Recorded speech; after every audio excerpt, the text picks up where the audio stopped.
যে পাঁচটি কথা কাউকে বলবেন না। যদি এই পাঁচটি কথা কাউকে বলেন আপনি আপনি বিশাল সমস্যায় পড়তে পারেন, খুব ক্ষতির সম্মুখীন হতে পারেন, আপনার ক্ষতি করে ফেলতে পারে। ওই পাঁচটি কথা কাউকে বলবেন না। আমি আজকে আপনাদেরকে বলে দেব যে পাঁচটি গোপন রহস্য, সেটা অবশ্যই কারো কাছে বলবেন না। 1 নম্বর হলো, কখনোই স্বামী স্ত্রীর গোপন কথা কাউকে বলবেন না। যদি আপনি স্বামী স্ত্রীর গোপন কথা কাউকে বলেন, আপনার একদিন ক্ষতি করে ফেলবে, আপনাকে অবশ্যই বিশাল ক্ষতি করে ফেলবে।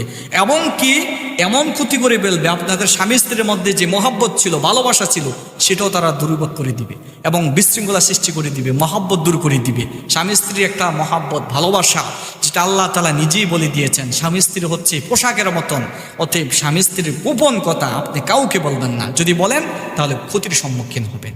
নাম্বার 2, গুনাহের কথা কারো কাছে বলবেন না। যদি আপনি গুনাহের কথা কারো কাছে বলেন, তাহলে দেখবেন এক সময় আপনি তার কাছে